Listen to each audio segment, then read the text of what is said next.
This is episode of We Are All Agents, which is a podcast by Brave. We help build custom AI applications for operations and HR challenges. And one of the questions that is often posed to us and that we're seeing in the general public is how much of this AI trend is real? What's the real value of it? What are the right use cases to focus on? And rather than just stating our opinion on that, we thought the best way to answer that question would be to talk to people who are making use of AI right now. How are they seeing value? What have they done with it? How does that work? So this is the first of hopefully many conversations on that topic of making use of AI and helping to transform our organizations in response to external change. So we've invited Ed Cohen to talk specifically about leading that transformation, the view from a leadership position, and how to go about that process of making use of AI. Josh, do you mind introducing Ed for us? Sure. Hi, everyone. I have the privilege of introducing Ed. Ed's currently the Chief People Officer at SprintRay Technology. He's had a 45-year career. He's worked in 70 countries. He's an author of an excellent book called Leadership Without Borders. It was actually written while we were working in India to really understand what does it take to be a truly global leader and help people unlock their potential across different sectors, different organizations. Ed has also built world-class and award-winning corporate learning universities. And one of the things that I love about Ed is he is so diverse in his skill sets. He's a visionary, he's an innovator, he's an operator, and he's constantly looking at technology and how to change cultures and drive outcomes for businesses through that technology. So we're really happy to have Ed here. Thank you, Ed, for joining us. And we're just gonna dive right in. So the format of this podcast is to start with, what are the 3 to 4 key takeaways for leaders when we think about leading AI transformation. And so in a summary form, Ed, I'm going to ask you just to share, what are you seeing? What are you hearing when it comes to transformation? Sure. Well, first of all, welcome to everyone who's here. Good morning, good afternoon, good evening. Actually, the book Leadership Without Borders would never have happened without Ibanga's help, because he was an intern working with me back in 2007. And while I was in the middle of the deadline, I ended up having to have hernia surgery, and he took over and did all the interviews. So it's great to be reconnected with you guys. And I think that, when it comes to AI, there's a lot that has emerged, and it's not like other types of enablement situations that we've had with technology. We heard about it for years, and then all of a sudden you blink and it appears to be everywhere. And as I was saying earlier, Josh, I feel like I'm way behind the times, that we should be much further along than this, but I'm seeing that a lot of people are similar.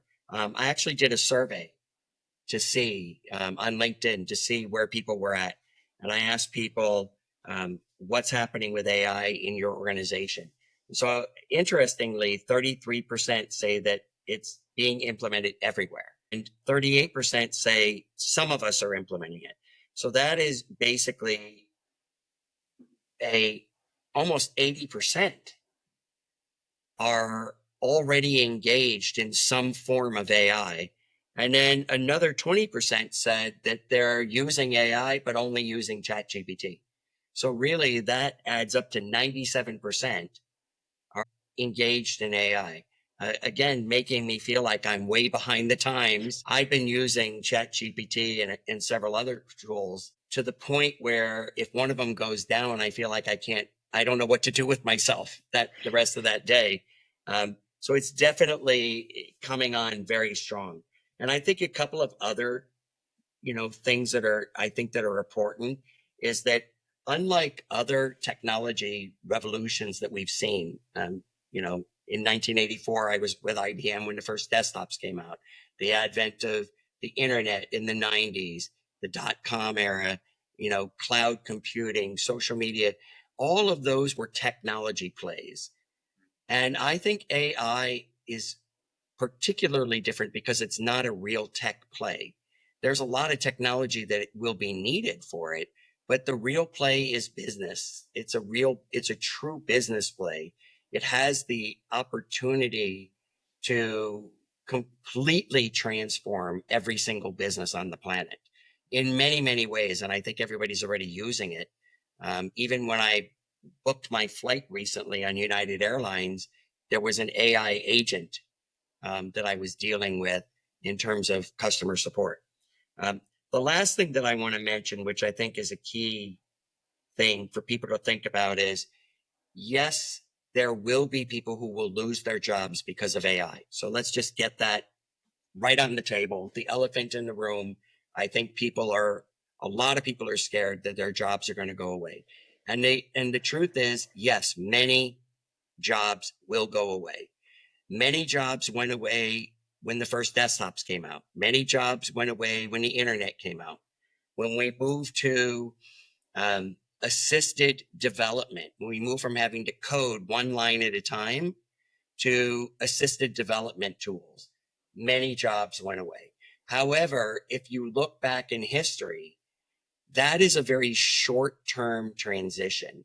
So those specific jobs go away, but many, many new jobs are created. And all you have to do is search for artificial intelligence in Indeed.com or LinkedIn jobs, and you will see that there is a huge array of roles that are available, which says all of us need to think about how do we reinvent ourselves. So it's not about less jobs. There's going to be even more jobs available, but some of the lower level mundane things that people have been doing, and I shouldn't call them lower level mundane things because they're important, like the massive number of coders that we need. All of that will be auto generated with AI. A lot of things will be able to be partnered with the professionals. We'll all end up with our jobs changing, and our jobs have changed phenomenally since the advent of technology. Yeah, we definitely want to talk about how jobs are changing and how to manage that process, especially within organizations. Not everyone responds well to jobs being redesigned, but there is a way of doing it that we should touch on. Yes. Josh, before we do that, do you have any questions to kick us off? Sure. Let's dive in, Ed. You hit on a few things that are really important. One, jobs are evolving. Two, the way that we're working is fundamentally being changed with three, there's a feeling of being behind and wanting to learn and grow and do more. So we're changing. Everything is changing. The speed of change only increases every day. And I feel, and I think you feel, like pressure to evolve. So let's just talk about the change process. When I, in my experience, think about all the change efforts that I've been through with systems implementations, with merging of companies, with all that we do in organizations, change management is one of those things oftentimes people invest in, but it really is the success or the failure if you do it right or wrong for an organization. So we're in this time of massive change. I'd like to hear from you. Like, what do you think about when you think about the change process that we're in and we're going to be going through in regards to organizations and leadership and AI? Right. I think that, first of all, I think there are multiple layers of change that we have to look at. One is organizational change. So getting the organizational aspects mapped out, and then getting the people across the whole organization excited and on board with artificial intelligence. And the bottom line is, and I heard this when the internet came out. In fact, I was with a company that the chief technology officer said the internet is just a fad. And 6 months later, the company was sold for pennies because everyone else had moved into the internet but that company. So I think we need to realize this is not a fad. This is for real. It's here. It's staying. And we all have to find a way to deal with it. So now, that said, there's a right and a wrong way to deal with it. You can shove it down people's throats, or you can look at how people want and do adapt. And I think that the first thing is finding some compelling ways to implement it that makes sense, so that are going to solve some business issues, significant business issues. I'll give you an example. We're implementing AI at SprintRay within our customer support group. That's going to enable the customer support group to get data that they were never able to get before, because by the time they would have that data, it would be history. They're going to be able to get the data in real time, and it's going to be able to let them know where they're at, and they'll be able to adjust and flow forward much more quickly. And using AI, even as a simple search tool, to be able to do lookups for information is going to reduce the number of support calls that are going to come in. So there's a lot of different things that if you look at it, it's going to actually help. I'll give another example. I'm right now advising a company on a AI tool that they're coming out with, dealing with employee sentiment. And we were talking about use cases and how if you need to reach out to 300 people because you've just implemented a change in the organization and there are 300 people impacted by it. Today, the best that we could hope to do was be to put out a quick survey. But if we wanted to actually call and talk to everyone and get their thoughts on it, we wouldn't have large enough teams. And hiring an army of temps makes no sense because they have no context for it. But with AI and voice, you can actually have a natural conversation with the employee, call them, have a conversation with the employee, and we could call 300 people at one time, and within 10 minutes have the feedback of 300 people. So those are things that when you think about it, we would never have been able to do. Or if we were able to do it, imagine the time that it might take 2 people on my team to call 300 people and have a 5 to 10 minute conversation with them and then synthesize all that data. It would just be too late by the time we did it to really know.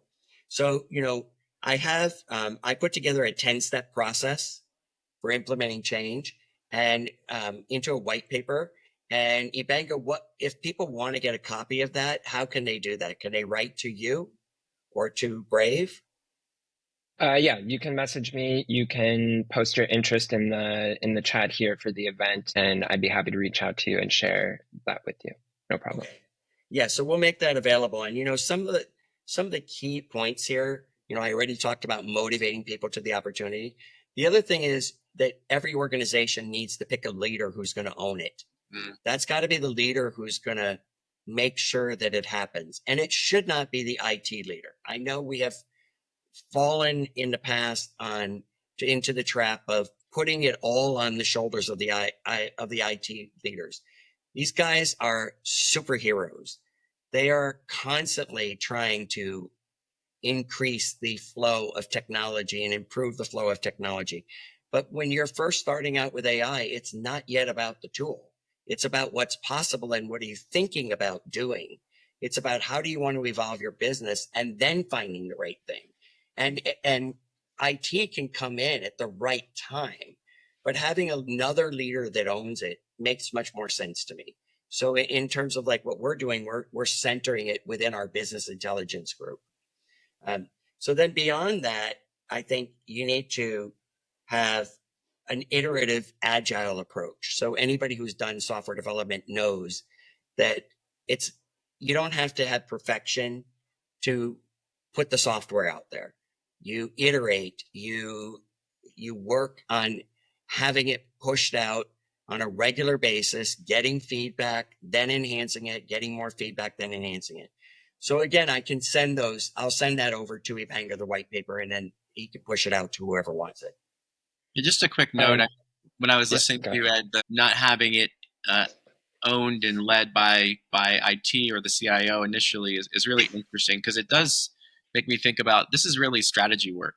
This is really, looking at your roadmap and your customers and your products and what you want to deliver, and how do you leverage AI to facilitate that, to make it faster, make it more effective in terms of your supply chain. So there's all kinds of strategic thinking opportunities that if you don't do that first, you can't unlock the true value. Exactly. And actually, SprintRay has been working on the AI train for several years. We haven't implemented it internally as much as we have implemented into our customer work.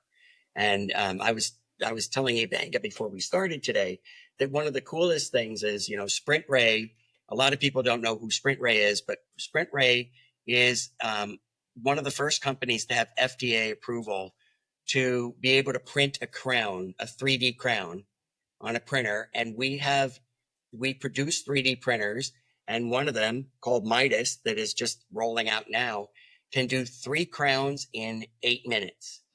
Now imagine what it takes in traditional dentistry for somebody to get a crown. They go in, they get the mold done, then they have to wait 3 to 4 weeks, go back in, hope it fits, hope it's the right color. There's all these things, but in this case, in minutes, it's done. And it's in the patient's mouth and they're out the door. So that transforms dentistry for the patient. It transforms it for the doctor. But one of the key things there is that after you scan the patient's mouth is the design and the shape of the tooth, because it is like a fingerprint. It's different for everyone. People are, have been identified by their teeth that are in, when there are various tragedies that happen. And there's no fingerprint to identify them. So every tooth is different. And with AI, the AI tool, our AI design studio, can literally design the tooth that's going to go into the patient's mouth to match all of the other tooth, including all the idiosyncrasies that exist along the way. So that's, to me, is one of the coolest things when we look at like what AI can do, and an example of, I don't think anybody would look at that and go, wow, that's replacing workers. No individual person sitting in a lab would be able to create a crown, let alone 3 perfect fitting crowns, perfect match crowns. No one would be able to do that in 8 minutes. Not Certainly, even possible. if you could do it, it would be far too expensive, making it not worthwhile That's to right. make that type of tooth. But when you combine artificial intelligence with 3D printing, you've got a powerful combination that is going to help us with all kinds of prosthetics, not just oral appliances, but it's going to help the world. We'll be able to 3D print arms, 3D print feet, all matching and all working, and using artificial intelligence to make it all work. So there's so much there. I remember the old Star Trek episodes. I don't know if you guys are Star Trek fans, but whenever somebody would get sick, they would scan them. It would determine what was wrong with them, and it would actually give them the treatment in the moment. And that is where I believe we're going to get individualized ability through artificial intelligence to be able to scan somebody's body and treat them concurrently. I think that's a inspiring and super powerful use case. I want to the question lingering in my mind, I just want to go back to leadership for a moment. Where Sure. does that idea come from? So we have Kathy here in the chat saying that at Marriott, the CPO, the Chief People Officer, and the CTO co-own AI. And we have other companies who are trying to introduce a chief AI officer, so a dedicated new position, and it'd be interesting to find out who such people are. And I've seen in other organizations where IT reports into the CHRO and they solve it that way. But the question lingering about that is, when you think about all these different org structures, one part of that is how do you drive adoption and the change process? But the other part is, how do you come up with use cases that are future focused, like the one you described? It's actually about a revolution in the way that the business works. It's not, hey, how do we change our org structure, optimize, streamline? How do we move people around? How do we quickly tweak the cost model? It's actually about how do we rethink how we go to market, how we help customers, and then add AI to that. Is the CHRO the right person to do that, or is it someone else? I don't think necessarily that's the CHRO's role. However, it could be the CHRO is the person tapped on the shoulder to be that leader, that because that person is a change agent and that person has the influence across the organization to get people on board. so that when you are starting to implement AI and people are afraid of it and don't or are reticent to do it or passive aggressively not doing it, somebody has to be in a high enough leadership role to be able to step in and bring that human component around.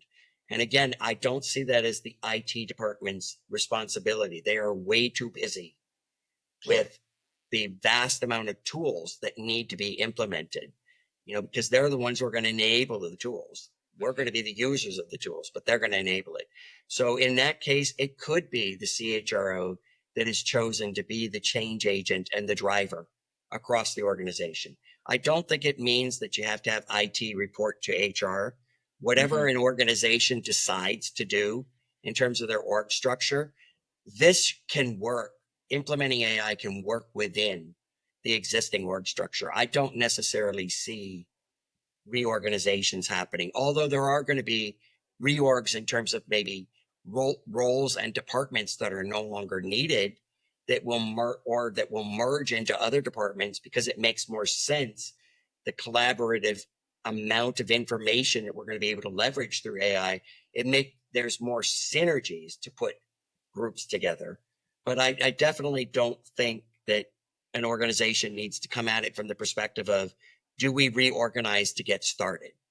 It's a It good may point. be that, yeah, go ahead. Well, I was just going to touch on that a little bit more on this theme of leadership and the role of leaders and the responsibility that we have. We've talked to people, we've read in the media, a lot of conversation where CEOs have gone to their executive teams and said, this is the future of our business and the future of how we're going to work. I want you to come back in a month with plans of how you'll implement AI. And these leaders start to feel pretty uncomfortable because they're not quite sure what to do with that ask. So what are your thoughts on this when you kind of have a mandate from your CEO, go figure it out, come back? How do you handle that? Because gosh, that would have me be nervous. Yeah, I think that the CEO, when a CEO has the vision and the courage to stand up in front of the organization and say, it's time to get on the train and do this.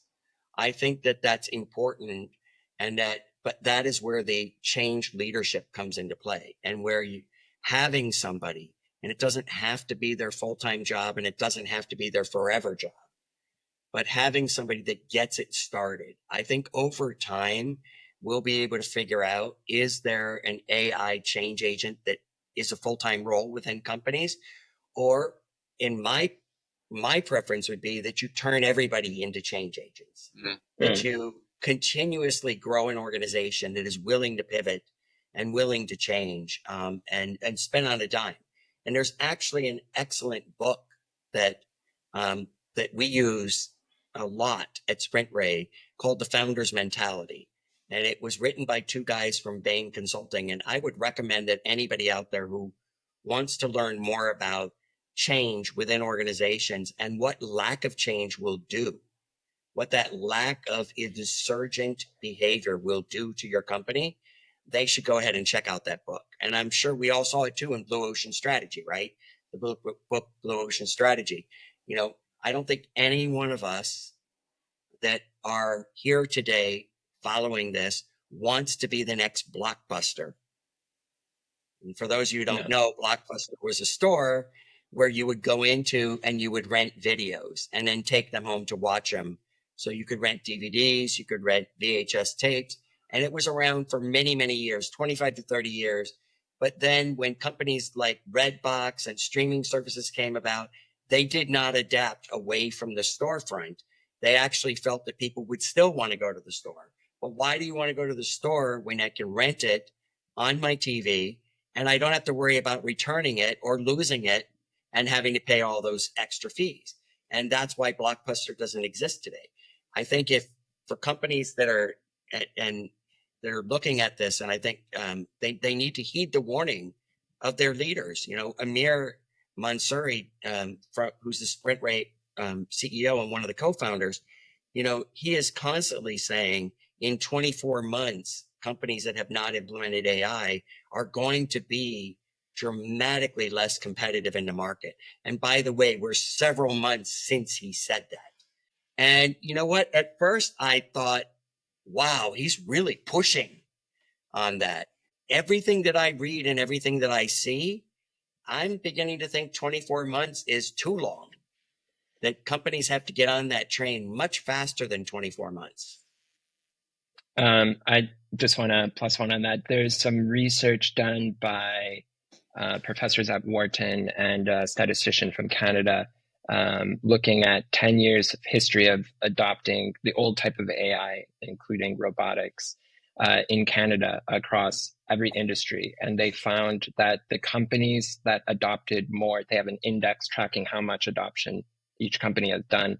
The companies that adopt AI the most grow the fastest, lay off the fewest people, and stick around in the market the longest. And the companies that don't, they end up laying off people, not because they've replaced their jobs with AI, but because they go out of business. So you actually need to respond to the technology. That makes perfect sense. Yeah. And today, I think we're all investing a lot of money on collecting data and then analyzing that data. But if we could turn all that over to AI to collect and analyze that data, guess what that does? It lifts us as professionals to the next higher level of contribution to our organizations, because we'll have massive amounts of data that is analyzed in whatever direction you want to analyze it. And that data can be used to take that company forward. Let's look at that.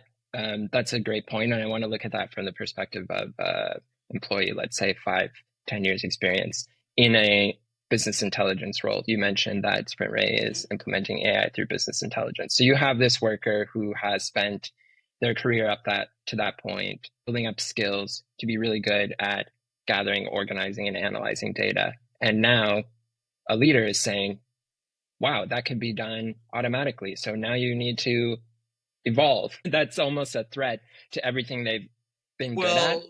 Yeah, it's actually, if you're going to use the evolve metaphor, it's actually evolve or die. Yeah. Because, that's what evolution is all about. Things that don't evolve die. And that may seem harsh, but the reality is that person needs to be willing to take themselves up to the next level. And the next level is, how do I now take this data that I've got and leverage it to make stronger business decisions? How do you get the organizational culture and the individual mindset to that place where they're ready and willing to adapt? And I'm just thinking about, if you remember back when we were writing Leadership Without Borders, we were working with INSEAD, and they were talking about how one of the biggest problems with change is that you need to have people who are good at something be bad at something for a little while the strategy is changing. And during that window, you don't know if the strategy is wrong, if the people are failing to learn, or if they're the wrong people. So, or if they're refusing. They're how just do you manage that nuance? So, what are you doing practically as an HR leader to track that and make it happen? That's a great question. And I think a lot of that has to do with uptake. So in any change process, you cannot just wave a wand and have everybody start leveraging it. Although I will tell you that companies have attempted to do that. But even back at IBM in 1984, 85, 86, when we were rolling out desktops to the employees, we did not roll it out to all 100,000 employees. We rolled it out over a 4-year period. And so the organization chose the areas of the company that they felt would get the most advantage from it. And they would go home on a Friday night, and it would take 5 days to install and connect their desktop into the system. And during that period of time, on Monday, Tuesday, and Wednesday, they would be in class learning about these machines. And then when they got back to their desk, guess what? There's a computer, but no IBM Selectric memory typewriter was there anymore. And so the technology had changed, and that was part of their change process. But part of the training program was to get them comfortable with simple things, turning it on, turning it off, using basic software. And it's the same thing today. Mhm. We want to get some good use cases. Then we want to showcase those use cases within the organization and celebrate those quick wins, no matter how low hanging fruit it happens to be. So at SprintRay, my team has started creating training programs, compliance programs. We just did one on workforce violence prevention, which is required in California. We developed all our policies and the course using AI. So we didn't count on it to write 100%, but it wrote the base of the course. And then we acted as the editors and validating the information within organization. It took what used to be 40 hours of time to design a course, a 1-hour course, and brought it down to minutes. And I have How a did question people for feel you. about that? Just a quick follow-up. How, you know, the team working on that, how did they feel about that? How did they react to that They were request? so amazed and so thrilled. Mm. And the way we did it was I introduced it to them gently. They were like, we're going to have to find all these laws on this and build policies on this.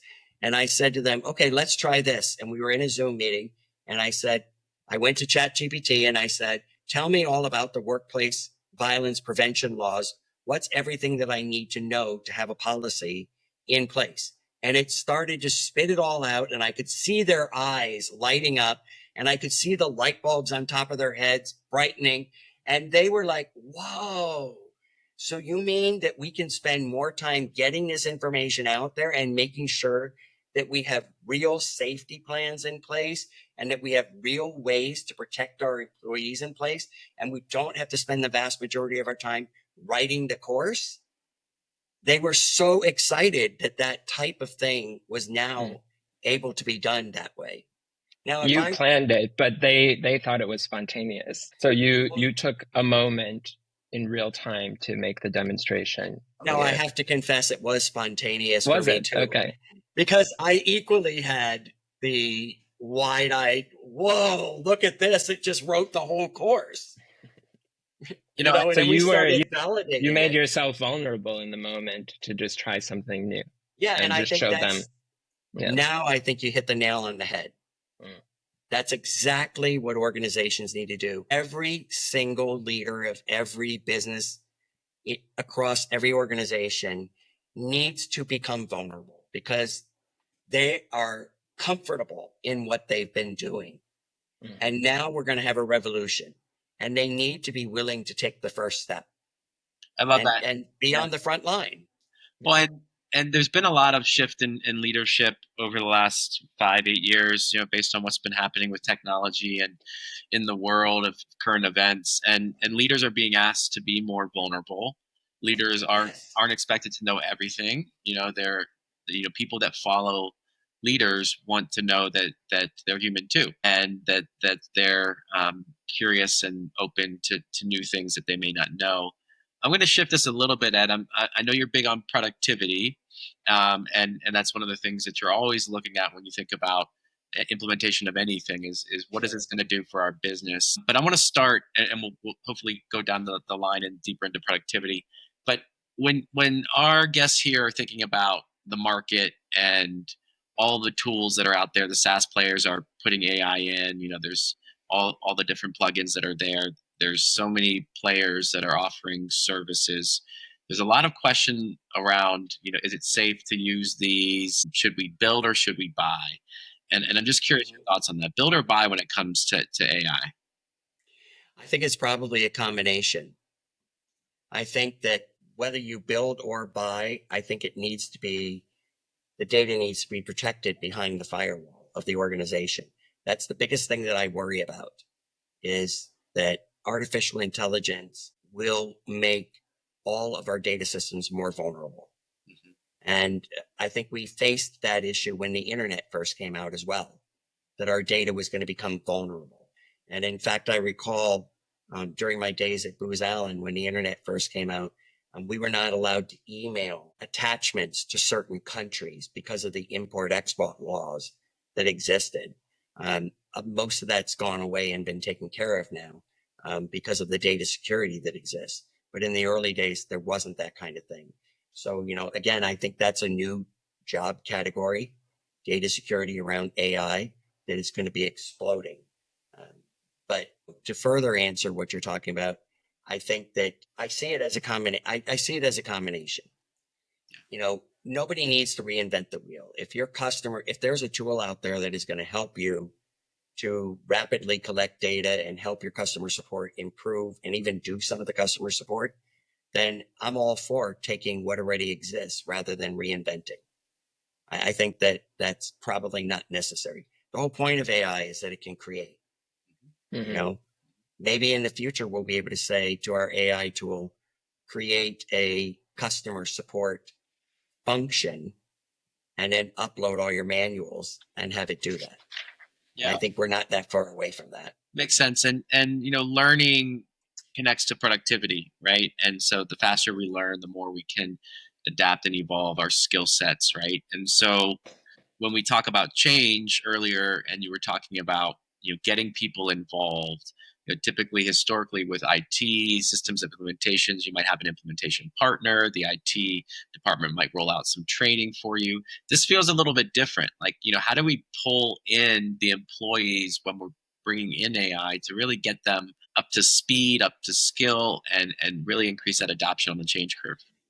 Well, what's amazing about AI is that it doesn't really require a lot of learning to use it.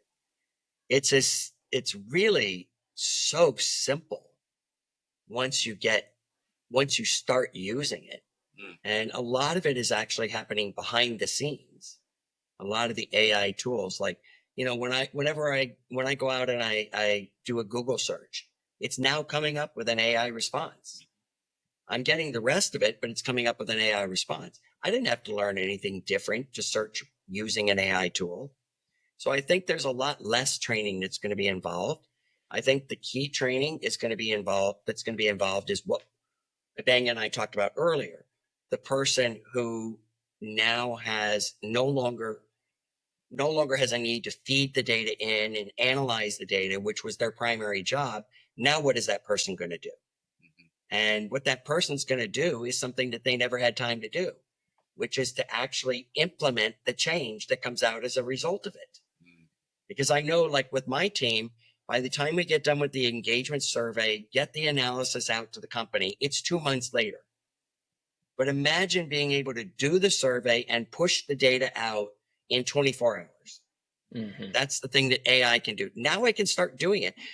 Now my employee sentiment can happen as things are happening, not as we have done it traditionally. Traditionally, these surveys are actually history. They're not about the present or the future, because by the time you publish the results, it's already history. So why are we focusing so much time on history when we could be focusing on today and tomorrow? And AI lets us do it with that kind of speed. You don't need to know what the weather was like yesterday. Right. You're actually planning to go out now. Right. But I might want to prepare people for tomorrow, especially if I know that a hurricane is coming towards us. Yeah. Yeah, that makes perfect sense. I just want to invite people, if you do have questions for Ed, feel free to post them. We wanted to go 45 minutes, so we can take 5 minutes or so of questions. If you have any, let us know. Josh, you want to ask one more question before we take a couple from the audience? Sure. Ed, mindset is almost as powerful, if not more powerful, than skill set.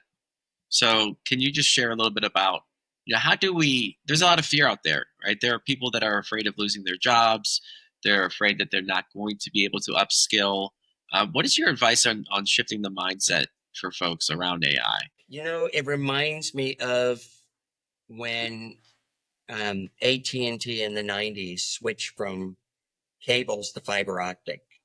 And you had thousands, if not tens of thousands of people around the world whose sole job was to lay cable. And then all of a sudden it was moving into fiber optics. People need to be willing to change and to shift. If I'm an auto worker, I need to be aware that I can battle the, fossil fuel cars all I want, but electric cars are on their way here. Hydrogen-based cars are on their way here. They're already in the public domain. If I were working an auto worker, I'd want to reskill myself to move over to that area. I would not want to become obsolete. And I think that's what we need to think about. And then you talked about the change that's occurred the last 5 to 10 years, Josh. One other factor that people are not considering is the baby boomers. Because, you know, the youngest baby boomers are now in their 60s. And the baby boomers represent the largest population in the world right now today. And so they range from their 60s to their mid to late 70s. So even early 80s. So as the baby boomers are exiting the workforce, we're also seeing a lot of that knowledge exit the workforce. And AI has the potential to capture that so eloquently so that we don't end up with brain drain every time a generation exits. Love that. And that gives people relevance. And that's how you're going to get people on board. You've got to give them relevance. If you imply that they're going to be irrelevant because of these changes, then of course they're going to be scared and they're going to be resistant. But if you give them, here's what the future looks like for you going forward, they're going to want to do it and want to be a part of it.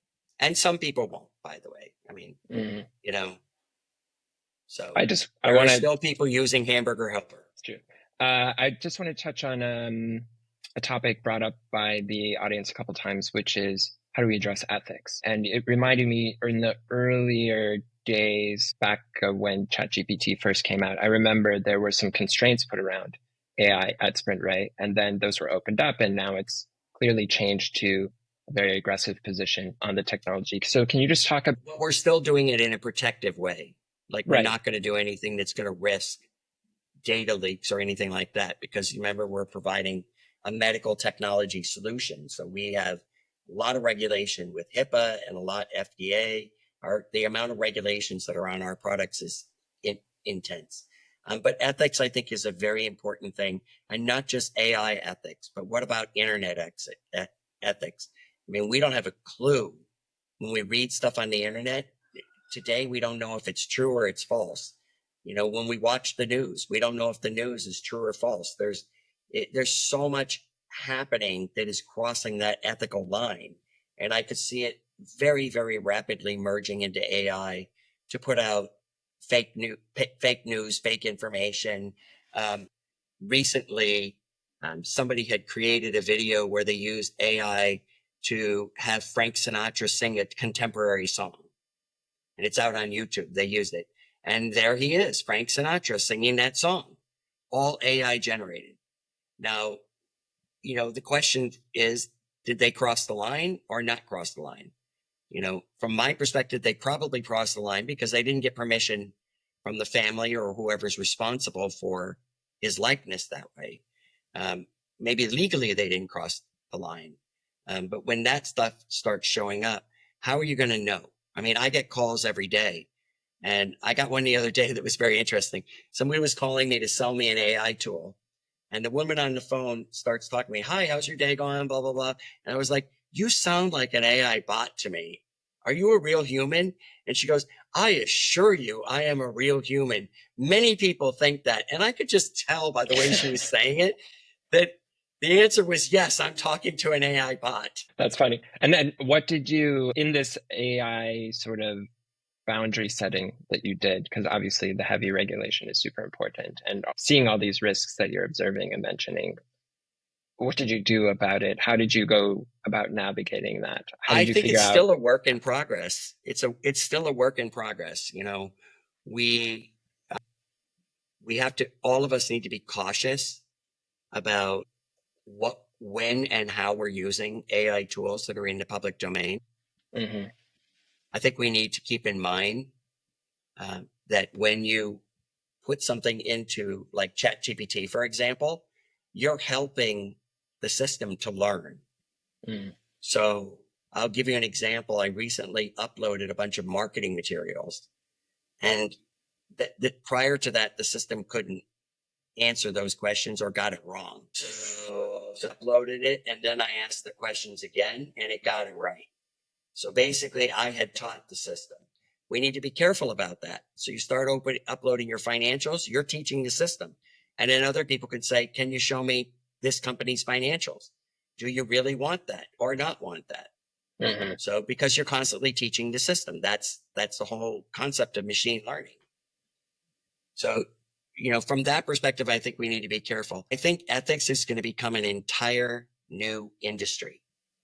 Ethics and AI will become an entire new industry because there's so much to it, and we're only really scratching the surface of what it means. And just like with the internet, we're constantly learning and we're constantly having to evolve, because today, we've got all these cyber terrorists out there that will take over a bank and demand $1 million ransom in order to free it up, right? Who knows what AI is going to turn into? NIST, the Cybersecurity Advisory, just released a 62-page guide on how to manage AI ethics and risk. And many lawyers are moving into that field. So yeah, clearly you're right. It's going to be an entirely new category of business. Yeah, and again, that new category is jobs that didn't exist yesterday. Let's just wrap up. I don't see any other new questions. What else do leaders need to know? What do you want to leave people with in terms of leading AI transformation? One or two key leave behinds. Well, I think the first thing is find a tool, ChatGPT. There's a gazillion of them out there now, but find a tool and start using it. Start playing in it. See the power of it.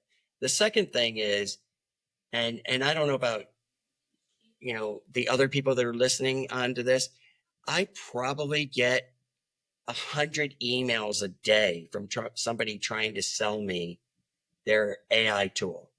We'll use AI for recruiting and find you the best match instantly. I get pitched after pitch after pitch for it, and phone call after phone call after phone call about AI. It's everywhere now. And I think that can be very confusing. I mean, personally, I've just kind of shut down or responded with thanks, but we're not interested at this time. And there's a ton of companies out there that are even saying, we'll give you a free pilot just so you can experience it. So there's a lot going on and we're being bombarded. So my other suggestion is that I think that that organizations should reduce their own internal pressure by relying on outside consultants who are spending 100% of their time learning about these tools, figuring out what are the best tools, and can literally take a look at what you're trying to accomplish and help you make the choice, because there are a lot of choices. It reminds me of the early days of e-learning when the library came out and it had 200 courses, but then a year later there were 1,400 courses, and 2 years later there were 7,000 courses. Who has the ability to go through 7,000 courses and decide which ones map what? But you know what? We did it. We actually did it. But now I could actually have AI read all those descriptions and classify it for me by job title and role. We need AI to tell us which AI to use. Well, no, I think that's where the human partnership comes in. Yeah. That's where the human partnership comes in. That's where the role of people like you guys, Ibanga and Josh, come into play, because you guys can do the research that organizations don't have the time to do. And you're gathering massive data sets every single time you do it, so that you can even give some of the information that is, what's going on in the market. Like, service companies are tending to skew this way and use these types of financial AI tools. Product companies are going more this way for their implementation in customer support. So I think it's important that partnership exists. And I think it's a small investment compared to the investment that from stopping and starting and letting everybody just spray and pray it out there. I do think there is a big risk in letting tech companies shape your employee experience, and from not taking the time to have empathy over how the change process is going to work and just running without that iterative and agile process that you mentioned of test and learn. Again, that can also be dealt with by having a designated leader in the organization that does not, that yes, is implementing AI, but is also seen as an innovator and a change agent in the organization that can act as an ambassador for this. One few or a handful of takeaways for me are that were interesting are turning everyone into a change agent. So you need a leader of the other change agents that's going to help everyone turn into a change agent. That leader, and ideally all leaders, need to put themselves out there, learn the technology. I mean, the number of examples that you have as a leader, despite the fact that your schedule is booked every single day, is quite large. So you're exposing yourself to technology, learning it, and putting yourself out there in meetings to say, what if we tried this? What would happen? To demonstrate to people that they can also test and learn. And then one that right, and also to demonstrate that you don't have to use your. Let me just touch on one more thing. We talked about the baby boomers being the largest group, and so here's my advice for baby boomers: don't use your age as a means of avoiding. I remember when cloud design came out and the internet came out, a lot of people who were of that age where they were close to retirement had this mentality of, I don't want anything to do with it. You know what? If you have that mentality about AI, my future hypothesis for you is that you will become obsolete faster than you think, and your retirement will come faster than you want. So I think that, usually it's the oldest generation that's the most resistant to these things. And so that would be my message, me being one of those baby boomers. The last point you made that I think is quite inspiring is looking for use cases that are not simply how to automate or speed up existing work, but actually new things that were impossible to do before because they were too complicated, they cost too much, they took too much time, and actually give your customer new tools that can enable entirely new value for their customers. So in your case, giving very customized, personalized designs and giving that power to the dentist to actually build. That's quite inspiring. Yeah, and they're better fitting. They match better. They can be done faster. There's so many reasons. After I joined SprintRay, I learned that there are so many people that are afraid to go to the dentist that many of them avoid it because they're afraid of, and it's not so much that they're afraid of being drilled on, they're afraid of how many trips back they're going to have to make too. So it's that combination. So imagine being able to go to the dentist. You're already afraid to go to the dentist. You already have a phobia. And now you're going to sit in the seat and get it done in one sitting rather than have to come back for 3 or 4. That's true change. That's true value right there. And I think, I would imagine many companies, I mean, this is a dental company, not something that you would normally think, oh, this is an AI business. Sorry, go ahead, Ed. No, that was it. Yeah, that was it. Just to reiterate with what you said, this might not be the type of company that you would associate with an AI innovation, sort of a dental-oriented company. SprintRay is a tech company, so it makes sense. But I would imagine that many, many industries have these new value use cases that they simply haven't shown yet. So challenging leaders to find those and focus on those over just the typical ones that we hear a lot about, like summarizing emails. Yeah, and you know what? You sparked a thought in my head. Don't stay within your own industry this time. When we've been implementing technologies, a lot of us just stayed within our industry, going, oh, you know what? They don't understand. I need a financial system for our product. And so you don't necessarily with AI need to stay within your industry. There are so many tools out there that regardless of your industry, I mean, the airline industry is implementing it for customer support. So is SprintRay. So isn't there something that each of us can learn from each other? In the past, we wouldn't have crossed over industries like that. But today, it makes more sense. Nice. Josh, anything you want to say? Closing thoughts? Just to thank you, Ed, for your time and your contribution. And for all of you listening in, thank you for joining. And we look forward to seeing you next time. Absolutely. Thank you. Thanks for having me today. Yeah, thank you. We look forward to having more conversations with leaders about leading AI transformation use cases, getting more concrete details on how it's done that you can take into your own organization. So if that interests you, join for the next one. We plan to do them every few weeks, so keep an eye out. Thanks for joining today.